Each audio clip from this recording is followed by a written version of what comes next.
मनुष्य के जीवन में सम्मान का बहुत अधिक महत्व है। वो उसे अपने हृदय, अपने मन से जोड़कर रखता है। कदाचित इसीलिए हम शत्रु के सम्मान पर चोट पहुंचाते हैं ताकि उसे पीड़ा पहुंचाई जा सके। परंतु ऐसा करने से सावधान रहे मित्रों। शरीर पर लगी चोट मनुष्य भुला सकता है, परंतु उसके सम्मान को लगी चोट उसे जीवन भर पीड़ा देती है।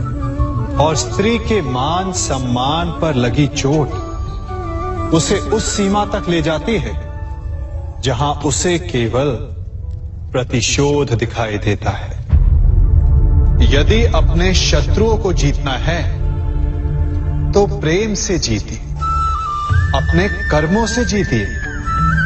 उन्हें अनुभव करवाइए कि उनसे भूल हुई है। किसी के सम्मान को ऐसी चोट ना पहुंचाइए कि वो आपका नाश करने पर उतरा है। स्मरण रखिए, किसी का अपमान करके आपके हृदय को कदाचित थोड़ा संतोष आ जाए, परंतु उस अपमान से आप कई हृदयों को आघात पहुंचाते हैं और अपने लिए एक शत्रु और बढ़ा लेते हैं। हम सब शीघ्र ही सफलता चाहते हैं, ढेर सारी संपत्ति और सुख चाहते हैं, और ऐसे में कई बार हम छोटे मार्गों का चयन कर लेते हैं। वो मार्ग जिनमें परिश्रम नहीं होता, जिनमें होता है तो केवल छल, कुटिलता और भाग्य का सहारा। जैसे कि जुआ। कोई जुए के खेल में धन लगाता है, कोई दांव लगाता है और ये भूल जाता है कि जुआ ऐसा दलदल है कि जिसमें एक बार गिरे तो सर्वनाश से पहले निकलना असंभव है। यदि आप जीते तो और जीतने की भूख बढ़ जाएगी, और यदि आप कुछ हार बैठे तो उसे पुनः पाने के लिए आप फिर से खेलेंगे। मनुष्य को यह आभास ही नहीं होता कि अपनी संपत्ति के साथ साथ वो अपनी मानवता, अपने संस्कार, अपना धर्म और अपना उत्तरदायित्व तक सभी जुए की भेंट चढ़ा देता है। इसलिए कुछ पाना है तो परिश्रम से पाओ। यदि कुछ जुए में जीता तो वो उतना शीघ्र ही खो दोगे, चूंकि उसे परिश्रम से पाया नहीं गया है, और उसकी रक्षा करने के लिए आपके मन में स्वाभाविक प्रयास भी नहीं होंगे। क्षमा बढ़न को चाहिए, छुट्टन को उत्पाद। क्षमा इस संसार में शांति का, सुख का मूल आधार है। क्षमा आपके मन से प्रतिशोध और शत्रुता जैसे भावों को समाप्त करती है। परंतु क्या हर स्थान पर क्षमा आवश्यक है? क्या प्रत्येक का अपराध क्षमा करने के योग्य होता है? नहीं। कभी कभी उसे क्षमा करके हम उस व्यक्ति को और बड़ा अपराध करने की प्रेरणा देते हैं, और ऐसा ही अपराध है स्त्री का मान भंग करना, जिसमें क्षमा की कोई अवस्था नहीं।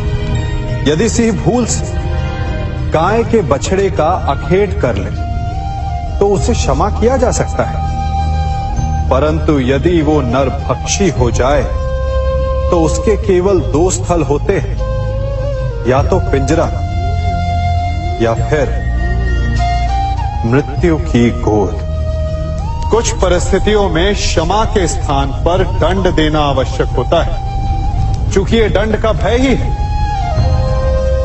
जो लोगों को वो अपराध करने से रोकता है। संसार में सबसे बड़ा क्या है? अभिमान और बाहुबल, या विश्वास और आस्था? निश्चित रूप से बाहुबल के महत्व को नकारा नहीं जा सकता।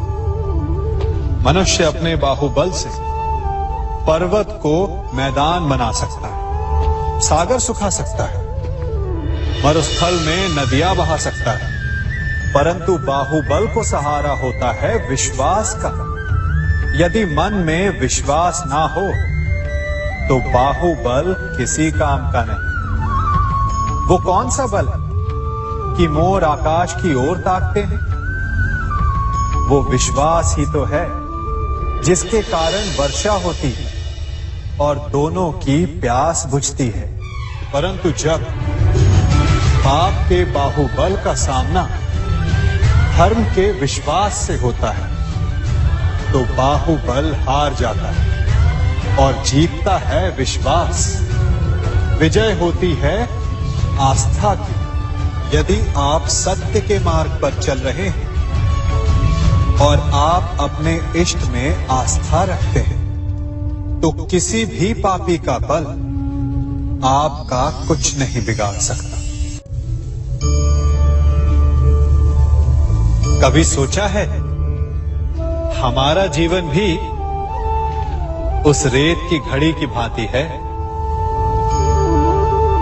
जो रेत नीचे गिर चुकी है वो हमारा अतीत है, जो अब भी ऊपर है वो हमारा आने वाला भविष्य है, और वर्तमान ये संकुचित स्थल है जहां से धीरे धीरे करके रेत गिर रही है। अर्थात हमारे पास जीने के लिए यही एक क्षण है। उसका उपयोग कैसे करना है ये हम पर निर्भर करता है। जो बीत गया उसका दुख मनाना है या जो भविष्य में होने वाला है उसकी प्रतीक्षा में क्रोध करना है। सब कुछ करने के लिए यही एक क्षण है। प्रसन्न रहना है तो उसके लिए भी यही एक पल है। प्रतीक्षा करते रहोगे तो ये पल भी भूतकाल में बदल जाएगा। इसलिए आनंद के लिए, परोपकार के लिए प्रतीक्षा ना कीजिए। आपके पास जो पल है उनका भरपूर सदुपयोग कीजिए, क्योंकि इस घड़ी को पलटकर आप फिर से समय अवश्य गिन सकते हैं, परंतु अपना बीता हुआ समय आप वापस नहीं लौटा पाएंगे।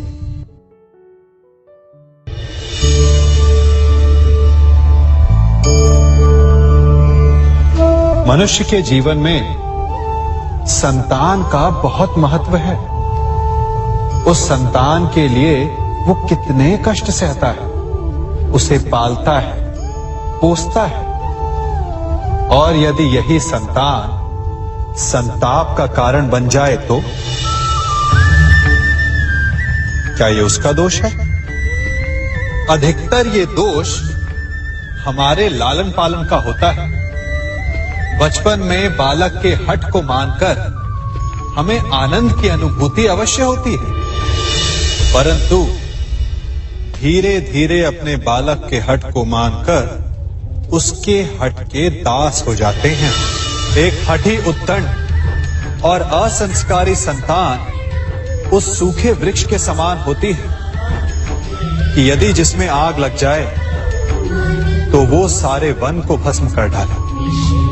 और स्मरण रहे, जब उसमें अग्नि लगती है तो सबसे पहले वो स्वयं के घर को ही भस्म करती है।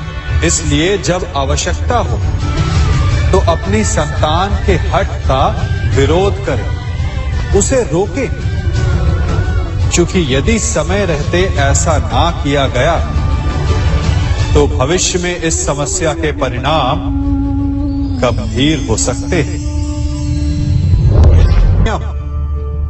प्रतिज्ञा, वचन, ये सब मनुष्य ने समाज को सही दिशा में रखने के लिए बनाए हैं।